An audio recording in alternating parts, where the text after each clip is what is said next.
The first light of dawn filters through ancient trees, casting long shadows across the forest floor. Morning mist hovers between massive oaks and pines, their silhouettes barely visible through the haze. The Appalachian wilderness stretches endlessly in every direction, its peaks and valleys creating a timeless landscape untamed by civilization. The ranger moves methodically along a narrow trail, his sturdy boots pressing into soil still damp from overnight dew. 48 years old, with 15 years of service in these mountains, his weathered face reveals a man shaped by the elements. His uniform, though clean, shows signs of regular use.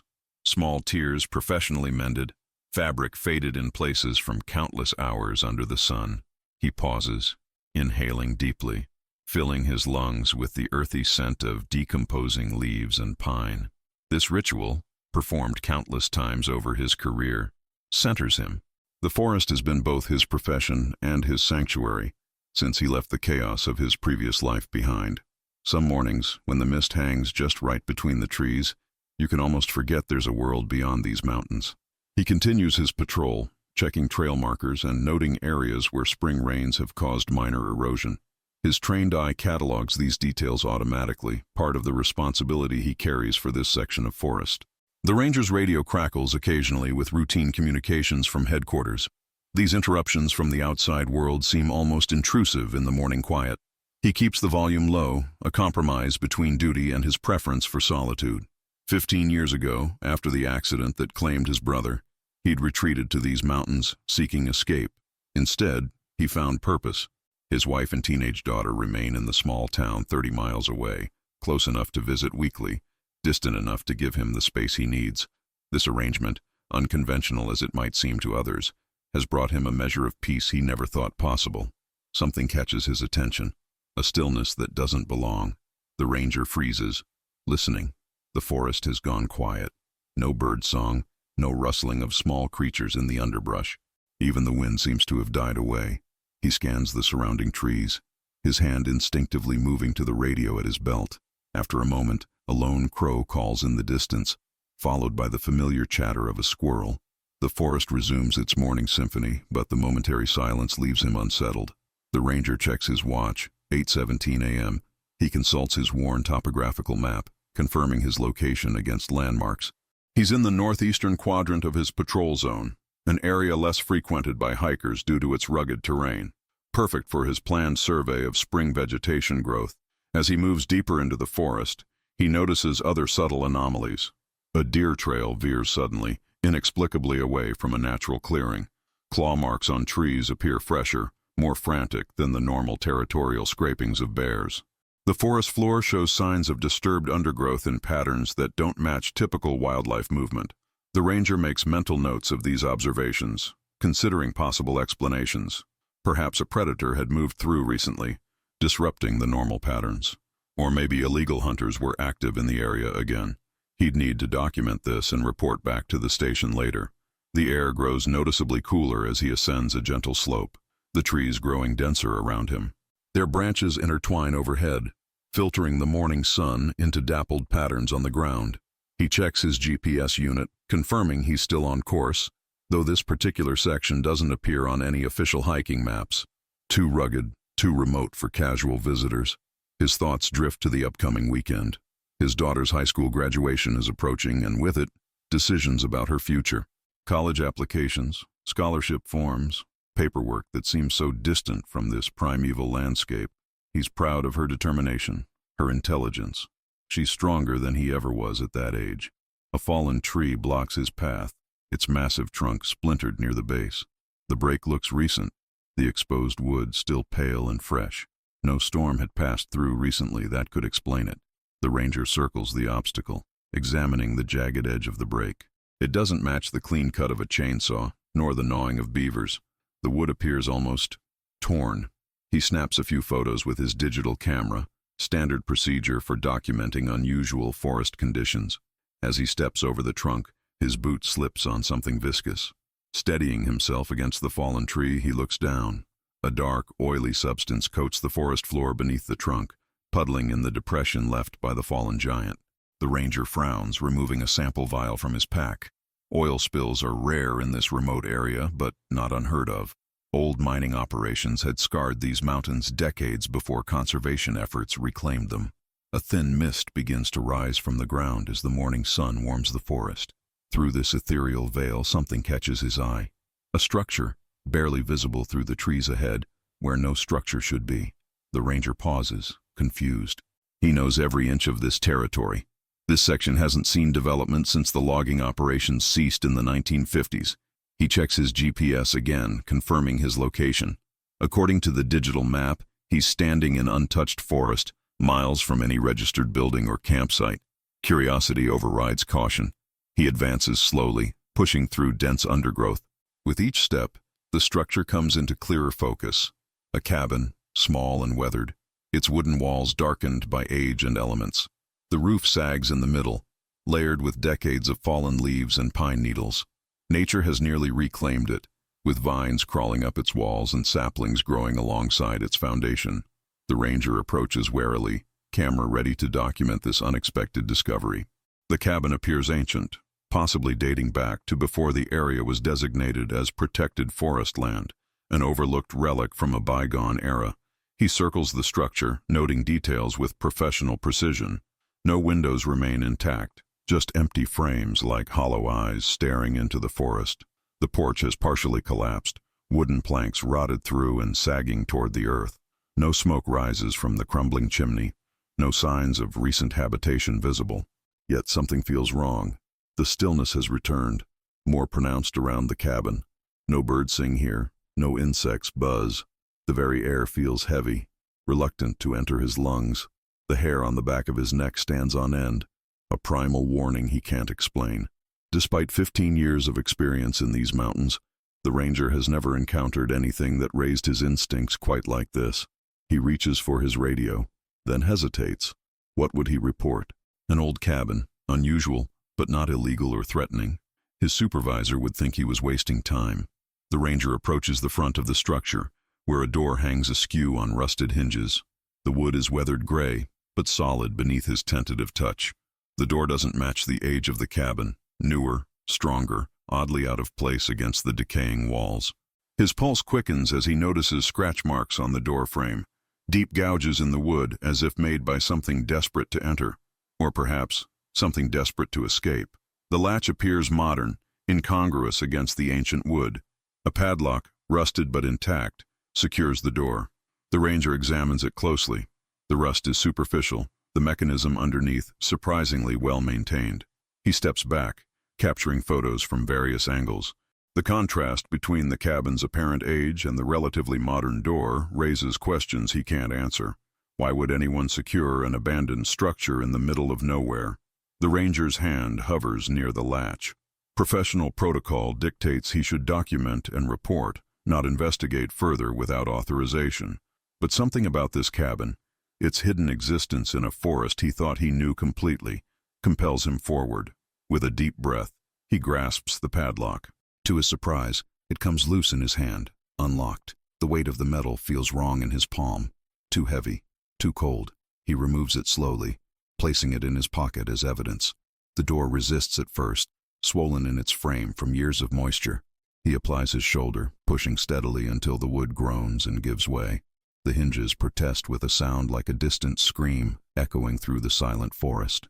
Stale air rushes out, carrying a scent that makes his stomach turn. Decay and something else, something chemical and unfamiliar. The ranger stumbles back, covering his nose and mouth with his sleeve. His eyes water as he peers into the darkness beyond the threshold. The interior is shrouded in shadow, the weak morning light barely penetrating the gloom. The ranger retrieves his flashlight, its beam cutting through the darkness like a knife. What it reveals stops his breath in his chest. The cabin's single room is a nightmare of contradictions. The walls, visible between sheets of plastic and metal, are indeed ancient logs, confirming the structure's age. But everything else speaks of recent purposeful use. Tables line the walls, their surfaces cluttered with equipment he doesn't recognize. Glass containers hold substances in various colors, connected by plastic tubing. Notebooks filled with cramped handwriting are stacked in precise columns. Photographs and diagrams cover one entire wall, connected by red string in patterns that make no sense to his untrained eye. But it's what dominates the center of the room that turns his blood to ice. A large metal table, like something from a medical facility, stands bolted to the floor. Straps hang from its sides, thick leather, cracked with age and stained dark. Above it, suspended from the ceiling, a collection of instruments gleam dully in his flashlight beam, blades and hooks, and things he has no name for. The floor beneath the table is stained black, the wood warped and discolored in a pattern that radiates outward like a shadow cast by some terrible sun. The ranger's training abandons him. He stumbles backward, out of the cabin, his heel catching on the rotted porch. He falls hard, the impact driving the air from his lungs. For a moment he lies there, gasping, his mind struggling to process what he's seen. When he can breathe again, he fumbles for his radio with shaking hands. Static answers his call, the signal weak in this remote location. He tries again, adjusting the frequency, desperate for the reassurance of another human voice. Finally, a crackle of response. The ranger reports his location, his discovery, his voice steadier than he feels. The dispatcher's response is professional but detached. They'll send someone when resources are available, but it's likely just an old hunter's cabin, perhaps repurposed by kids for parties or drug use. Nothing urgent. The ranger insists, describing the equipment, the table. The dispatcher's tone shifts slightly, concern, but still tinged with skepticism. They'll escalate the priority, but it might still be hours before anyone can reach his remote location. Hours alone with this discovery. The thought sends a chill through him that has nothing to do with the mountain air. He ends the transmission and stands, brushing dirt from his uniform. Professional instincts reassert themselves. If he must wait, he'll use the time productively. Document everything, collect evidence, secure the scene. The procedures are familiar, comforting in their ordinariness. The ranger returns to his pack, retrieving his camera, evidence bags, and notebook. His hands have stopped shaking. He approaches the cabin again, more cautiously this time, prepared for what waits inside. For the next hour, he works methodically, photographing every angle of the interior. He avoids touching anything but notes details in his worn field notebook, descriptions of equipment, transcriptions of labels on containers, counts of notebooks and files. Among the clutter, certain items stand out.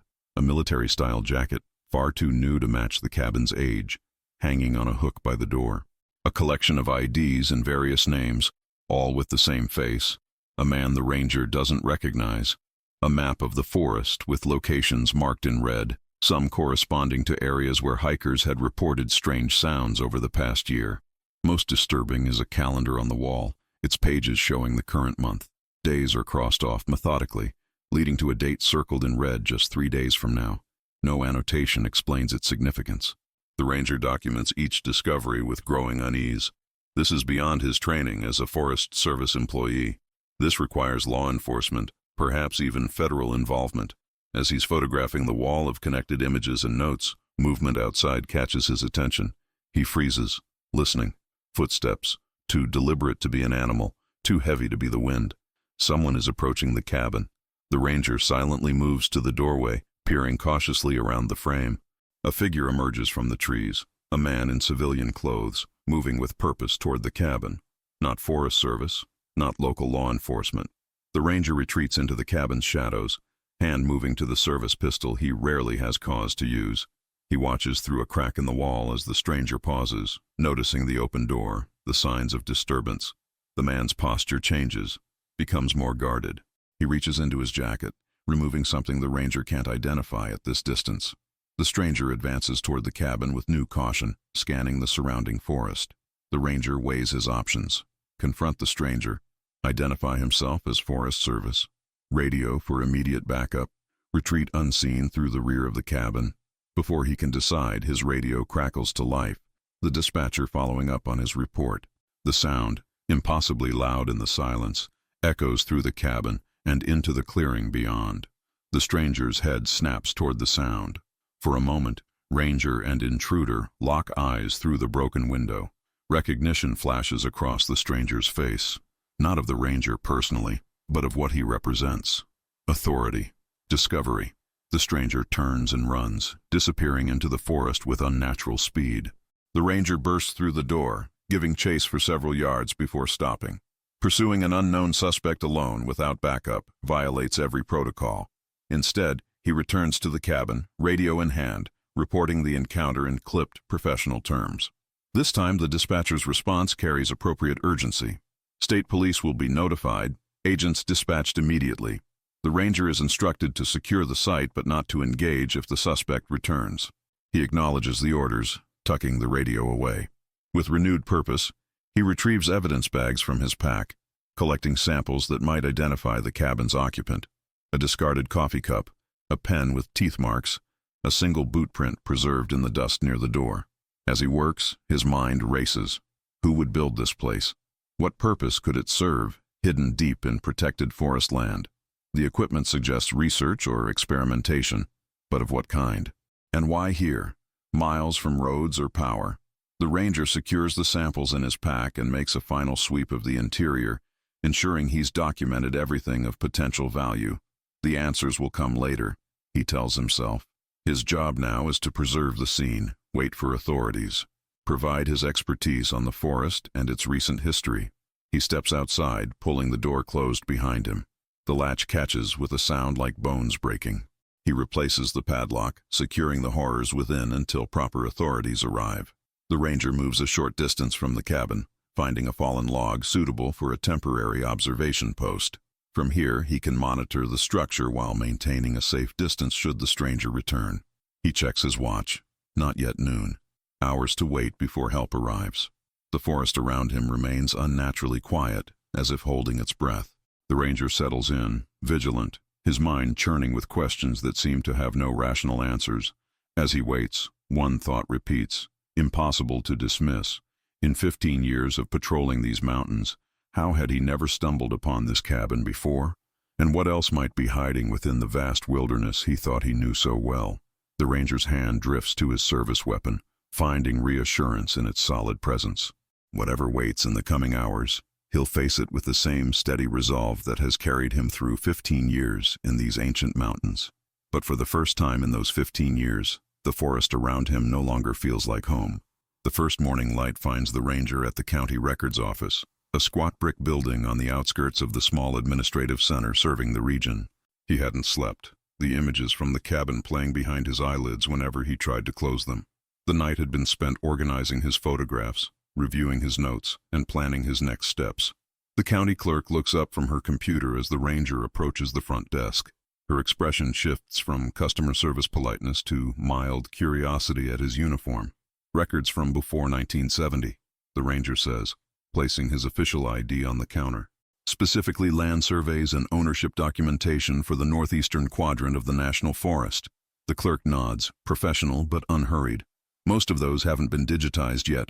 You'll need to check the physical archives. She gestures toward a side door. I'll need to log your research request. Purpose of inquiry? Official Forest Service investigation. The ranger replies, not elaborating further. The less specific, the better. The archives smell of dust and forgotten paper. Fluorescent lights flicker overhead, illuminating rows of metal shelving stacked with boxes and bound ledgers. The ranger moves methodically through the collection, pulling county maps from various decades, ownership records, and local newspapers preserved on microfiche. Hours pass as he builds a timeline. The cabin doesn't appear on any official surveys after 1952, when the land was incorporated into the National Forest System. Before that, property records show a tract owned by a research foundation with a generic name that reveals nothing about its purpose. References in local newspapers are sparse, brief mentions of government research and scientific advancement. A yellowed newspaper clipping from 1949 catches his attention. A small article describes a scientific outpost established in the mountains, accompanied by a grainy photograph of men in lab coats standing before a building much larger than the cabin he discovered. The location is described vaguely as the Eastern Ridge, but the terrain in the background matches the area where he found the cabin. The ranger photographs each document with his phone, methodically building an electronic archive of his discoveries. When the county clerk announces closing time, he's pieced together enough to know the cabin was once part of something larger, a research complex that officially ceased operations in 1952, but was never fully documented in the decommissioning records. Before leaving, he asked the clerk about any local historians who might have knowledge of the area's past. The librarian at the Regional Historical Society, she suggests, checking her watch. If you hurry, you might catch him before they close. The Historical Society occupies the second floor of the regional library, a modest collection housed in what was once a private residence. The librarian, an elderly man with wire-rimmed glasses, looks up from his cataloging as the ranger enters. "We're just about to close," he begins, then notices the uniform. "Forest Service? Something I can help with?" The ranger places his phone on the desk, showing one of the photographs from the archives. "Research facility, Eastern Mountains, late 1940s. I need whatever information you have." The librarian's expression changes subtly. Recognition, followed by hesitation. "Project Silvershade," he says finally. "Not much in the official records, but..." He pauses, seeming to debate with himself. "Wait here." He disappears into a back room, returning with a worn cardboard box. "Personal collection," he explains. "My father worked maintenance at one of the auxiliary facilities. Never talked much about it. Said he'd signed papers, but he kept things, photographs, some documents that probably shouldn't have left the site. The box contains a treasure trove. Staff photographs, internal memos on letterhead, bearing a symbol that matches one the ranger had seen in the cabin. Hand-drawn maps of a complex with multiple buildings connected by underground passages. What were they researching?" the ranger asks, photographing each item. The librarian shrugs. "Father wouldn't say. Called it government business and changed the subject. But whatever it was." He taps one of the photographs, showing a heavy security perimeter. "They didn't want locals knowing." One map draws the ranger's particular attention. It shows a main research building and 5 satellite structures spread across the mountainside. One matches the location of the cabin he found.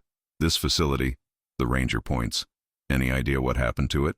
"Officially, decommissioned in '52. Most buildings demolished, land reclaimed by the Forest Service." The librarian adjusts his glasses. "Unofficially? There were rumors some operations continued. Strange lights in the mountains through the '60s. Hikers reporting unmarked helicopters as late as the '70s. The ranger points to another building on the map, labeled Storage Facility B. "This one. Is it still standing?" The librarian considers the map, comparing it with a modern survey. "Might be. That's near the old mining road, about 3 miles south of Hollow Creek. Not on any hiking trails." As the library closes, the ranger thanks the librarian and heads to his vehicle. The storage facility might provide context for what he'd found in the cabin. With daylight fading, he drives to the nearest access point and hikes in, using his GPS to triangulate the likely location based on the old maps. Dusk is settling when he finds it, a concrete bunker built into the hillside, its entrance obscured by decades of vegetation growth. The heavy metal door stands partially open, rust having frozen the hinges in place. The ranger switches on his tactical flashlight, its beam cutting through the darkness as he enters. The interior is a single large room with reinforced walls, empty save for collapsed metal shelving and scattered debris. Water has seeped through the ceiling in places, creating pools on the concrete floor. What catches his attention are the markings on the walls, faded but still visible. The same symbol he saw in the archives and in the cabin. Numbers and letters in sequences that mean nothing to him. And everywhere, evidence of systematic removal. Bolts where equipment was once mounted, wiring that ends abruptly, square patches where something had been affixed to the walls. The ranger documents everything, comparing the layout with the map from the Historical Society. This confirms his theory. The cabin was part of a larger operation, not an isolated structure. But why was the cabin still equipped when this facility had been stripped bare? As night falls, he makes his way back to his vehicle. The forest feels different now, less familiar. Every shadow could conceal something he's overlooked for 15 years. Every sound carries potential meaning. The next morning finds the ranger back at the cabin, this time equipped with additional tools, a more powerful flashlight, a digital recorder, sample collection kits borrowed from the forestry department's environmental monitoring supplies. He approaches more cautiously this time, scanning the surroundings for signs of disturbance since his last visit. The padlock remains in place, the door undisturbed. No footprints mark the damp soil around the structure. Inside, he begins a systematic exploration beyond his initial documentation. He measures the room, noting dimensions that don't match the exterior. The interior space is smaller than the building's outer footprint suggests. He taps walls, listening for hollow spaces. In the northeast corner, the sound changes subtly. Careful inspection reveals a seam in the wooden paneling. No handle, no visible mechanism. The ranger applies pressure in different locations until something clicks. A section of wall swings inward, revealing a narrow staircase descending into darkness. The ranger hesitates, training battling curiosity. Protocol would demand he call for backup before proceeding, but the memory of the dispatcher's disinterest makes the decision for him. He activates his digital recorder, stating his location and actions, then begins the descent. The stairs lead to a concrete passageway that extends beyond the beam of his flashlight. The walls bear the same institutional green paint he noticed in the storage facility, now peeling and mildewed. Pipes and electrical conduit run along the ceiling, disappearing into the darkness ahead. 50 feet in, the passage opens into a larger chamber filled with equipment that appears more modern than the cabin above. Computer monitors, their screens dark but not coated with decades of dust. Stainless steel cabinets with biohazard symbols. A generator that looks operational. Most disturbing are the containment units along the far wall. 3 transparent chambers, large enough to hold a person, connected to monitoring equipment and ventilation systems. One chamber's transparent door hangs open. The other 2 are closed, their interiors obscured by some kind of residue coating the inside of the glass. The ranger photographs everything, collects samples from surfaces, documents model numbers of equipment. This isn't abandoned research. This is active. The generator's hour meter shows recent usage. A logbook near one of the computers contains entries dated within the past month. He's about to examine the logbook more closely when a sound freezes him in place. The unmistakable creak of the cabin door opening above. Someone has arrived. The ranger kills his flashlight, listening. Footsteps move across the cabin floor, purposeful and unhurried. Not the cautious steps of law enforcement responding to his report, but someone familiar with the space. He retreats deeper into the underground chamber, positioning himself behind one of the larger equipment cabinets. The footsteps pause at the top of the staircase, then begin a slow descent. A beam of light sweeps the passageway, finally illuminating a figure in civilian clothes. A man of average height, wearing a jacket similar to the one hanging in the cabin above. He moves directly to one of the computers, powering it on without hesitation. The blue glow illuminates his face. Unremarkable, middle-aged, focused. The ranger remains motionless, recording every moment with the camera set to night mode. The man works for several minutes transferring data from the computer to a portable drive, then moves to the containment units. He examines the open chamber, makes notes on a tablet, then approaches the 2 closed units. His expression changes as he studies them. Concern, perhaps anger. The man speaks into a handheld radio, his voice low but clear in the underground silence. Containment compromised. Units 2 and 3 show degradation. Timeline accelerated. A pause then. Unknown. Signs of intrusion. Forest Service involvement suspected. Another pause as he listens to the response. Understood. Initiating Protocol Delta. 24 hours. The ranger's phone chooses this moment to vibrate with an incoming message. The sound, though faint, echoes in the concrete chamber.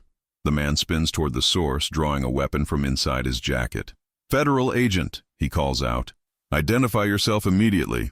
The ranger weighs his options, then decides. "Forest Service," he responds, remaining hidden. "This area is under federal protection. Identify yourself and your agency." A tense silence follows. "This operation is classified," the man finally responds. "Your presence here is unauthorized and compromises national security. Exit now. Surrender any recording devices, and this incident will be addressed through proper channels." "I've documented everything," the ranger counters. "Copies have been secured off-site. I need to see credentials before I surrender anything." The standoff continues for several heartbeats before the man lowers his weapon slightly. "Department of Energy, Special Projects Division. That's all you get until we're topside. Now move, slowly." The ranger emerges, keeping his distance. The man's ID badge appears official, though he holds it at an angle that makes verification impossible. They ascend to the cabin in tense silence, the man keeping his weapon trained on the ranger. In the cabin's better light, the ranger studies his opponent more carefully. The clothing is civilian but high quality. The weapon is standard government issue. The demeanor is professional rather than threatening. "Your supervisor will be contacted," the man says. "This site contains sensitive research materials. Your report will be classified, your photographs confiscated." "What research?" the ranger asks. "This facility supposedly closed in 1952. A flicker of surprise crosses the man's face before his expression returns to neutral. "That information is classified. Now your recording devices." "The Forest Service has jurisdiction here," the ranger insists.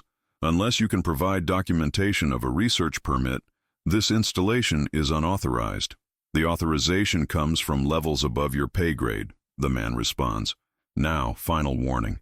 Surrender your devices and leave. The ranger assesses the situation. Direct confrontation would be unwise. Instead, he places his official camera on the table between them. This contains today's documentation, he says, not mentioning the phone still in his pocket with duplicate images already backed up to secure cloud storage. The man takes the camera, ejects its memory card, and returns the empty device. You'll be contacted within 48 hours. Until then, this site is restricted. Return before receiving clearance, and you'll face federal charges. The ranger leaves, hiking back to his vehicle with measured steps that betray none of his internal turmoil. Once safely away, he uploads the remaining photos and recordings, sending encrypted copies to his personal email and to a secure folder in the Forest Service's internal system. At the regional ranger station, his supervisor greets his report with skepticism that borders on hostility. Department of Energy Research? In our jurisdiction without notification? Not possible. I saw the facility, the ranger insists, showing the photos from his phone. Underground complex, active equipment, agent on site. The supervisor dismisses the evidence with a wave. Old mining equipment, most likely, and your federal agent was probably just some hiker or hunter using the cabin illegally. His ID looked genuine, the ranger argues.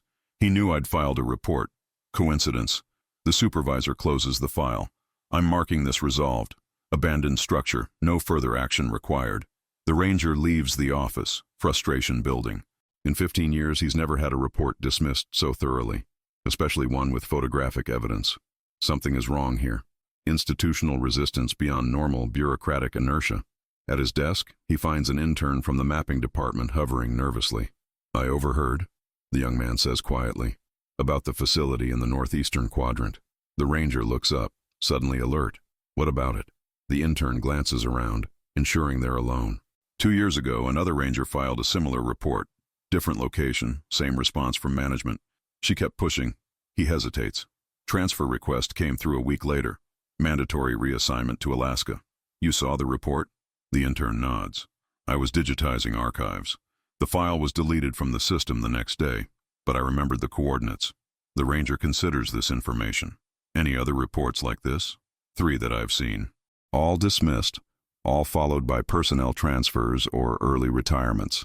The conversation is interrupted by the ranger's phone, a text message from an unknown number. Stop now. Final warning. The ranger shows the message to the intern, whose face pales. They're watching you already. That evening, the ranger returns to his small cabin on the edge of the Forest Service property. The door is unlocked, though he distinctly remembers securing it that morning. Inside, nothing appears disturbed, but an envelope sits on his kitchen table. Inside the envelope, a single photograph, his wife and daughter outside their home in town, taken earlier that day. On the back, written in block letters, "Some secrets protect everyone." The threat is unmistakable.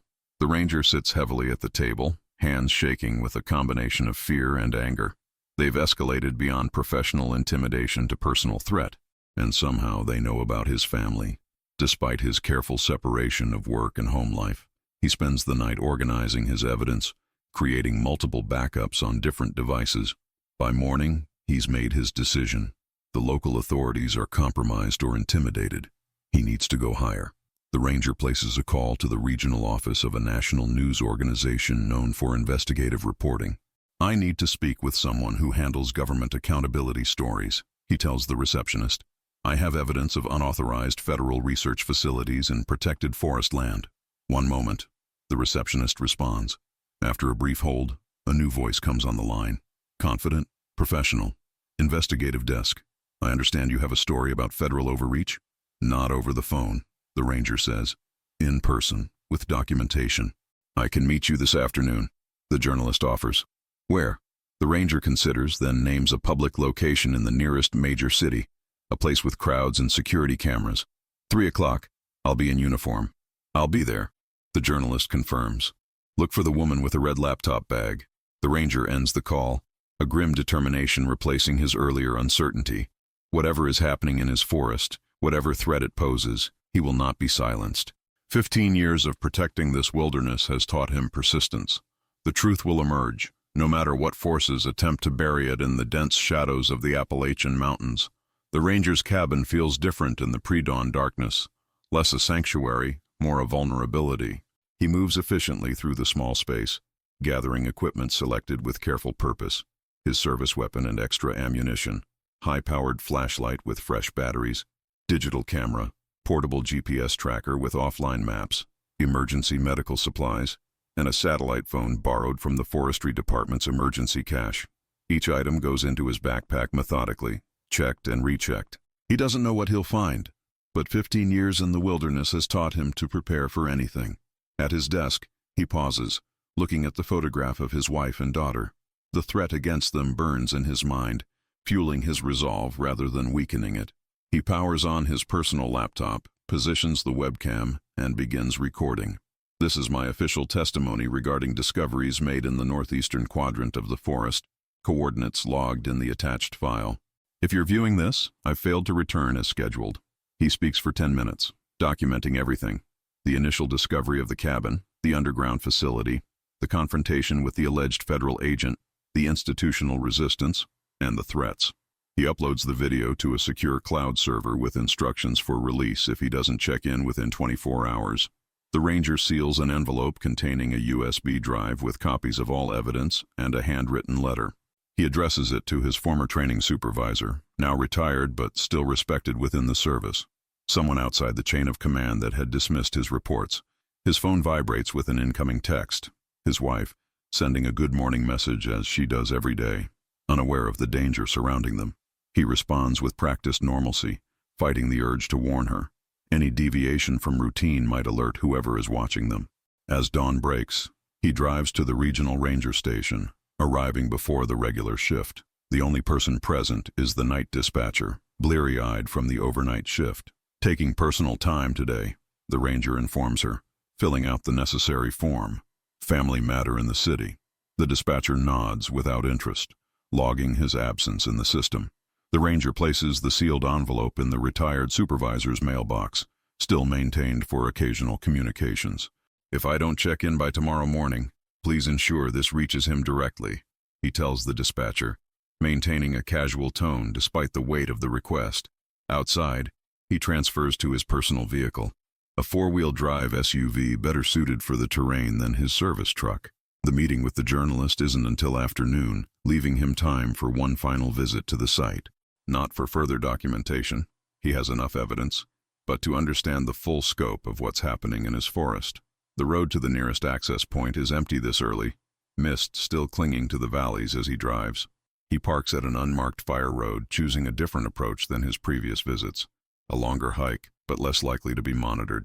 The forest embraces him with familiar sounds, early bird song, wind through the canopy, the occasional rustle of small animals in the undergrowth. These woods have been his refuge for 15 years. Now they hold secrets that threaten everything. Moving with practiced stealth, the ranger follows game trails and natural contours, avoiding the more obvious paths. His GPS guides him toward the cabin, but he approaches from the west, circling to observe from a distance first. The clearing appears deserted, the cabin undisturbed in the morning light. No vehicles, no movement, no signs of surveillance. Still, he waits, watching for 30 minutes, noting every bird call, every shift in the wind. The forest will tell him if others are present. Satisfied that he's alone, the ranger advances toward the cabin, staying low and moving deliberately. At the door, he finds the padlock still in place, the same one he locked himself. He retrieves the key from his pocket, opens it silently, and enters with weapon drawn. The cabin's interior is exactly as he left it. No sign of the Department of Energy agent or anyone else. The hidden door to the underground facility stands partially open, revealing the stairway descending into darkness. The ranger hesitates. His objective isn't to gather more evidence but to understand what they're hiding, what generated threats severe enough to target his family. With a deep breath, he begins the descent, flashlight illuminating the way. The underground passage feels different, the air fresher, suggesting ventilation systems recently activated. At the chamber with the containment units, he pauses, sweeping his light across equipment now powered down. Monitors dark and silent. Someone has been here since his last visit, systematically shutting down operations. Beyond this chamber, a doorway he hadn't noticed before stands ajar.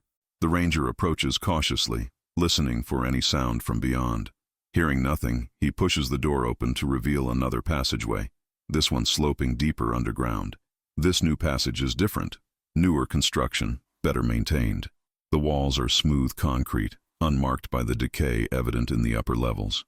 Electrical conduits run along the ceiling, powering LED lights that provide dim but adequate illumination. The ranger switches off his flashlight, proceeding on high alert. The passage ends at a heavy metal door with a keypad lock. Next to it, a small window allows observation of the space beyond. The ranger peers through, his breath catching at what he sees. A vast chamber, at least 3 times larger than the upper facility, stretches before him. The space is dominated by a central structure, a circular platform surrounded by equipment he doesn't recognize. Surrounding this are workstations with multiple monitors, laboratory areas with scientific equipment, and most disturbing, a series of large containment units similar to those upstairs but more sophisticated. 2 of these units are occupied. The entities within bear only passing resemblance to anything human. Humanoid in basic structure but wrong in proportions. Limbs too long, joints articulated differently, skin a pallid gray that seems to absorb light rather than reflect it. They float suspended in clear fluid, connected to monitoring equipment that records steady data on nearby screens. The ranger's training abandons him. This is beyond anything in his experience, beyond anything he imagined might be hidden in his forest. His hands shake as he raises his camera, capturing images through the observation window. Movement within the chamber catches his attention. 2 figures in white hazmat suits are methodically disconnecting equipment, transferring data to portable drives, preparing the facility for evacuation. They move with practiced efficiency, suggesting a well-established protocol. The ranger watches, documenting everything. This explains the threats, the institutional resistance, not ordinary government overreach, but something far beyond classified, something the public isn't prepared to know exists. A voice behind him shatters the moment. "I warned you." The ranger spins to find the Department of Energy agent standing at the passage entrance, weapon raised. Behind him, 2 more figures in tactical gear block any retreat. "You've compromised a matter of national security," the agent continues. This is no longer a negotiation. The ranger assesses his options. Outgunned, outnumbered, trapped in an underground facility. Direct confrontation would be suicide. He needs time, distance, advantage. "What are they?" he asks, gesturing toward the observation window. The agent doesn't look. "Classified. Beyond your clearance, beyond your comprehension. The only question now is how we contain this breach. By threatening my family?" The ranger's voice hardens. "That crossed a line. Standard protocol for level 7 containment. Nothing personal." The agent gestures with his weapon. Phone, camera, all devices, now. The ranger slowly reaches for his camera, then triggers the emergency canister attached to his belt, a forestry department tool designed to scare off aggressive wildlife. The high-pitched sound and burst of compressed air momentarily disorient the 3 men, giving him the second he needs. He charges the nearest figure, driving his shoulder into the man's midsection. They tumble together, the ranger using the momentum to propel himself past the others and into the passage. A shot rings out, the bullet striking concrete inches from his head. The ranger runs, navigating the underground complex from memory, pursuit close behind. At the first junction, he knocks over a shelving unit, creating an obstacle. At the second, he cuts through a side room, emerging on a different passage that angles upward. His lungs burn, muscles protest, but 15 years in these mountains have conditioned him for this terrain. He emerges into the cabin, sprints across the rotted porch, and plunges into the forest beyond. The forest becomes his ally. He moves instinctively, following game trails only a trained eye would notice, using fallen trees and dense undergrowth as cover. Behind him, shouts and crashing footsteps indicate his pursuers lack his familiarity with the wilderness. The ranger's heart hammers against his ribs, each breath a controlled gasp. Sweat runs into his eyes, branches whip at his face, but he maintains his pace. He knows exactly where he's going. Not back to his vehicle, which they would expect, but to a natural feature that offers advantage. A stream cuts through the forest ahead, running cold and swift with spring melt. The ranger enters the water without hesitation, following the current downstream for 50 yards before exiting on the opposite bank. The water will confuse tracking, buy him precious minutes. He scales a rocky incline, gaining elevation and perspective.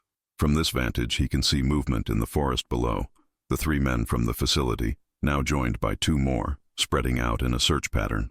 Their efficiency confirms his suspicions. These aren't ordinary government agents, but specialized personnel trained for containment operations. The Ranger continues moving, maintaining distance. His satellite phone remains secure in his pack, along with the camera containing irrefutable evidence of what lies beneath the cabin. He needs to reach the rendezvous with the journalist, needs to ensure the evidence survives even if he doesn't. Hours pass. The Ranger uses every wilderness survival technique at his disposal, crossing water repeatedly, using hard ground that won't hold tracks, changing direction at unpredictable intervals. Gradually, the sounds of pursuit fade, but he takes no chances, maintaining his evasive pattern until he reaches a logging road 3 miles from his original entry point. From there, he follows the road to a tourist outlook, a popular spot where several vehicles are already parked. He blends with a family finishing their picnic, then approaches an elderly couple preparing to leave. Forest Service, he explains, showing his ID. Vehicle broke down during patrol. Any chance of a ride to town? Their kindness delivers him to the city, where he cleans up in a public restroom, changing into the spare clothes from his pack. By the time he reaches the meeting point, a busy cafe in the center of the shopping district, he looks like any other off-duty official running errands. The journalist is exactly where she promised. Corner table, red laptop bag visible, coffee half finished before her. Her eyes scan him professionally as he sits, noting the scratches on his hands, the tension in his posture. "You look like you've had an eventful morning," she observes. The Ranger places his satellite phone on the table between them. "Everything is here. Photos, video, coordinates, my official testimony." The journalist connects a small device to the phone, beginning a data transfer. "Tell me what I'm looking at." For the next 30 minutes, the Ranger outlines his discoveries: the abandoned research complex, the underground facility, the entities in containment, the government cover-up. The journalist's expression remains neutral, professional, but her rapid note-taking betrays her recognition of the story's magnitude. "I have contacts at 3 national networks and 2 international news agencies," she says when he finishes, "plus a specialist in government whistleblower protection. How quickly can you move on this?" "Initial reports by evening. Full investigation piece within 48 hours. She disconnects her device, having completed the transfer. "You should go somewhere safe. They'll look for you once this breaks." The Ranger shakes his head. "I have family. They've already been threatened. My organization can arrange protective custody until the story goes public. After that, the exposure itself becomes your protection." She slides a business card across the table. "This has a secure number. Call when you're ready to move them." Within hours, the Ranger's family is relocated to a secure facility managed by the journalist's news organization. By evening, as promised, the first reports appear. Carefully worded breaking news about alleged secret research facilities on protected federal land. By morning, the story explodes. Leaked images, carefully selected to reveal the facility without showing the entities themselves, appear across all media platforms. Headlines scream about government deception, unauthorized research, threats against a federal employee. The Ranger watches from the secure location, his wife and daughter beside him, as the national consciousness absorbs what began with his routine patrol in a familiar forest. Public outrage builds. Congressional representatives demand investigation. Environmental groups mobilize. By the 3rd day, federal response becomes inevitable. A joint task force, including FBI, EPA, and military personnel, descends on the Appalachian forest. Helicopter footage shows dozens of vehicles converging on the area, establishing a security perimeter that spans several miles around the cabin site. Official statements acknowledge only potential environmental violations and unauthorized use of federal land. But the scale of the operation tells a different story. Whatever was hidden beneath that cabin, the government has mobilized significant resources to contain it, or remove it entirely. 1 week after his discovery, the Ranger stands on the balcony of their temporary accommodation, watching the city lights below. His wife joins him, her presence a silent comfort. "Will we ever go back?" she asks finally. The Ranger considers the question. The forest has been his life for 15 years, his refuge, his purpose. But now its shadows hold different meanings. Its silence contains questions he never wanted to ask. "Not to stay," he answers honestly, "but it's still our home. Still worth protecting." In the distance beyond the city's glow, the dark outline of the mountains rises against the night sky. Whatever secrets still hide within those ancient forests, whatever consequences come from exposing them, he has fulfilled his most fundamental duty, not just as a ranger, but as a guardian of both the wilderness and the truth it contains. The truth, like the forest itself, belongs to everyone, not buried in underground chambers or hidden behind government classifications, but open to the light, however terrifying it might be. 6 months after the story broke, the ranger sits in the back row of a congressional hearing room, watching as another government official is sworn in to testify. The room buzzes with tension, journalists scribbling notes, photographers capturing each grim-faced official, committee members reviewing documents with furrowed brows. This is the 14th such hearing. What began as a localized story about a strange facility in the Appalachian wilderness has expanded into the largest government investigation of the decade. The Rangers' discovery pulled a thread that unraveled decades of classified operations conducted without proper oversight or accountability. The committee chair, a stern-faced woman with decades of public service behind her, addresses the witness, a former Department of Energy deputy director now stripped of security clearances. The evidence suggests your division authorized experiments on unwilling subjects. 37 individuals, primarily from vulnerable populations, homeless, mentally ill, undocumented, disappeared from communities surrounding the Appalachian region between 1998 and 2023. DNA recovered from the facility matches 12 of these missing persons. How do you respond to these findings? The former official's carefully prepared statement crumbles under questioning. Like others before him, he retreats behind claims of national security and compartmentalized information, a shield growing thinner with each revelation. Outside the hearing room, the ranger meets with the lead FBI investigator, a methodical professional who has coordinated the multi-agency response. Their working relationship, initially strained by institutional distrust, has evolved into mutual respect. Final count is 8 facilities across 3 states, the investigator reports, opening a secure tablet, all using the same blueprint as the one you found, all operating under black budget allocations hidden within legitimate research funding. The ranger studies the map, recognizing other remote sections of the Appalachian Range, and the subjects, 19 recovered alive, all showing evidence of genetic experimentation. The investigator's professional demeanor slips momentarily, revealing the horror beneath. The medical team says whatever was done to them can't be reversed. They'll require lifelong care in specialized facilities. And the entities I photographed? The investigator closes the tablet. Above my clearance.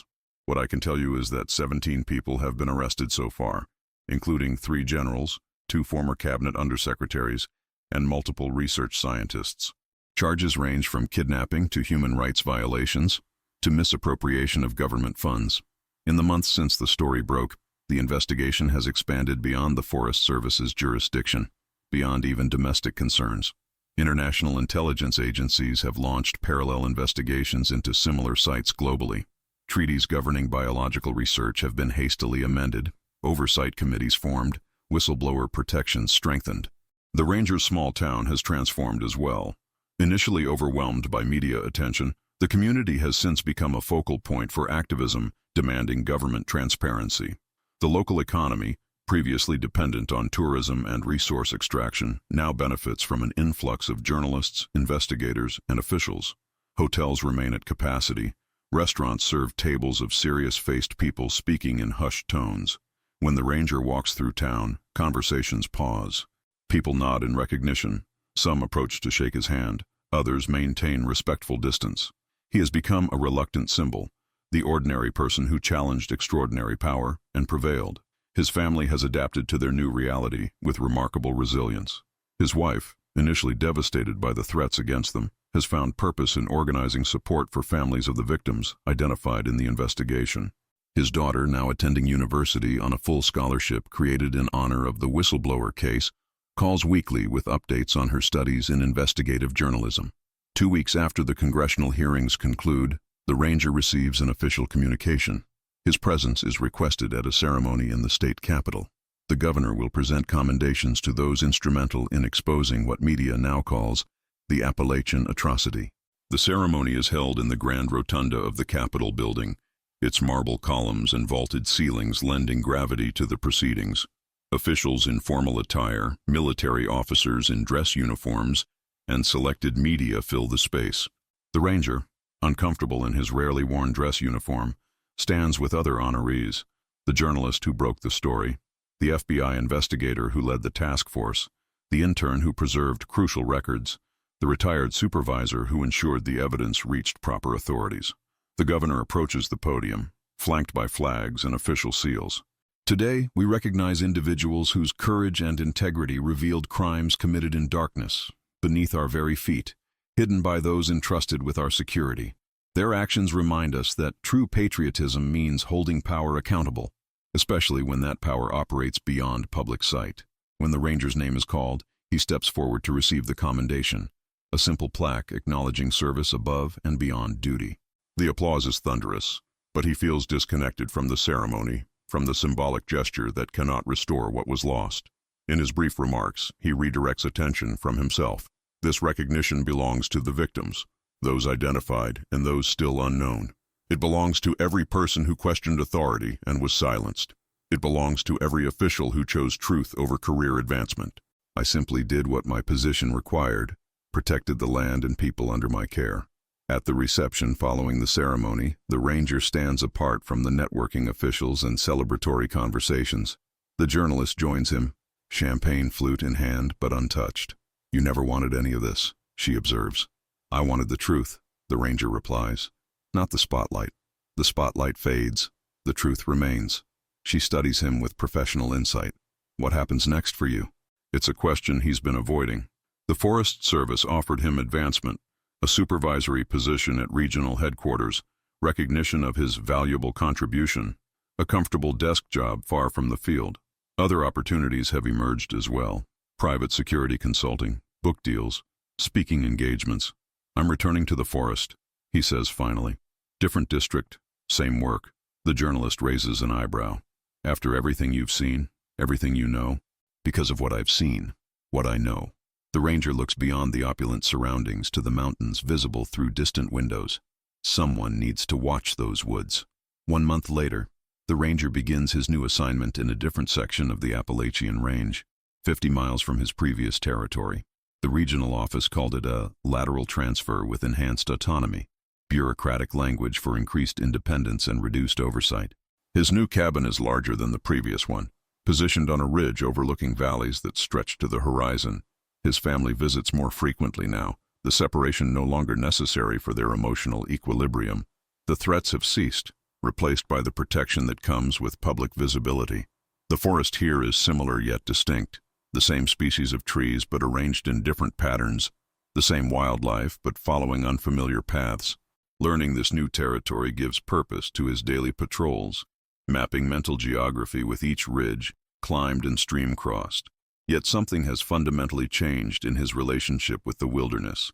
Where once he found peace in the isolation, now he finds himself alert to anomalies, unexplained clearings, unusual patterns, anything that disrupts the natural order. The forest no longer represents escape from civilization's complications, but rather another layer of complex systems requiring vigilance. 3 months into his new assignment, the ranger receives coordinates from the FBI investigator, the location of his original discovery, now cleared for limited access following the completion of evidence collection. The message comes with no instruction, merely an acknowledgement that as the discovering officer, he might wish to see the site's current condition. The ranger waits until his scheduled day off, then makes the journey back to his former territory. The forest roads are quiet, the public access points still marked with warning signs despite the reduced security presence. At the final checkpoint, a junior officer recognizes him, offers a respectful nod, and raises the barrier without question. He hikes the familiar trail, now widened by months of heavy equipment and investigative teams. The forest shows signs of disturbance: broken branches, compressed soil, the subtle damage of human presence multiplied 100-fold. Yet already, nature begins its reclamation. New growth emerging from disturbed ground, wildlife returning to abandoned spaces. The cabin is gone, demolished during the investigation. In its place stands a concrete slab, clinical in its barrenness. The surrounding area has been excavated, revealing the full extent of the underground complex, now exposed to daylight, its chambers empty and documented, its secrets catalogued and removed. Yellow evidence markers still dot the site, forgotten or deliberately left behind. Metal detectors have left regular sweep patterns in the soil. A generator stands silent, its purpose fulfilled. The ranger moves through this transformed landscape with measured steps, recognizing nothing yet knowing every inch. At the center of the excavation, where the containment units once stood, the ranger stops. Someone has placed a small marker. Not an official memorial, but a simple stone with no inscription. A private acknowledgement of suffering that official reports document in sterile language. The ranger kneels, placing his hand on the cool surface of the stone. No prayer comes to mind, no words adequate for what transpired here. Instead, he offers silence, the forest's natural prayer, the space between heartbeats where truth resides. As he rises, something catches his eye, a glint of metal half buried in the disturbed soil near the memorial. The ranger uncovers it carefully, a small device, roughly the size of a coin, its purpose unclear. Government teams had been thorough in their collection of evidence, suggesting this object was either overlooked or deliberately left behind. He studies it in the afternoon light. No identifying marks, no obvious function, just an unusual metallic composition with faint engravings that match nothing in his experience. After a moment's consideration, he wraps it in a bandana and places it in his pocket. Some questions may never have satisfying answers. Some mysteries remain beyond resolution. The ranger makes his way back through the forest as daylight fades, shadows lengthening across the familiar terrain. At a ridgeline overlooking the valley, he pauses for a final look at his former territory. The patterns of tree canopy, the meandering creeks, the distant peaks unchanged by human discovery or human crimes. Darkness falls by the time he reaches his vehicle. The drive back to his new district is silent, his thoughts too complex for music or news broadcasts. The object in his pocket seems to carry weight beyond its physical mass. Not evidence to be submitted, but a reminder that closure is rarely complete, that truth reveals itself in fragments across time. Weeks later, life has settled into new rhythms. The ranger continues his patrols, files his reports, monitors the subtle shifts of season in his territory. Media attention has faded, directed toward newer scandals and crises. The congressional investigations continue but no longer command front-page coverage. On a crisp autumn morning, the ranger begins his day as always, stepping onto the porch of his cabin as first light filters through ancient trees, casting long shadows across the forest floor. Morning mist hovers between massive oaks and pines, their silhouettes emerging through the haze as darkness retreats. He pauses, inhaling deeply, filling his lungs with the earthy scent of decomposing leaves and pine. This ritual, performed countless times over his career, still centers him despite everything that has changed. The forest stretches before him, its depths holding both beauty and shadow, revelation and mystery. What he once saw as wilderness to be preserved, he now recognizes as a text to be read. Every broken branch a potential message, every unexplained silence a possible warning. The ranger checks his equipment with practiced efficiency, adds the small metallic object to his pocket where it has traveled each day since he found it, and steps onto the trail. The day's patrol route will take him to the northeastern quadrant, an area marked in old surveys as unexplored terrain, despite decades of nominal oversight. He moves with purpose, eyes scanning for anomalies, ears attuned to the forest's complex symphony. The truth, like these ancient mountains, reveals itself gradually to those patient enough to observe, resilient enough to withstand its weight, and humble enough to acknowledge its vastness. Whatever secrets still hide within these shadowed valleys, whatever revelations await beyond the next ridge, he will face them with the same quiet determination that uncovered what lay behind that cabin door, not seeking glory or recognition, but serving as witness to both darkness and light, guardian of both wilderness and truth. The forest awakens around him, another day of vigilance beginning. Don't forget to subscribe for more chilling true stories from America's most mysterious landscapes. Hit that notification bell to make sure you never miss the truth hiding in the shadows of our national wilderness.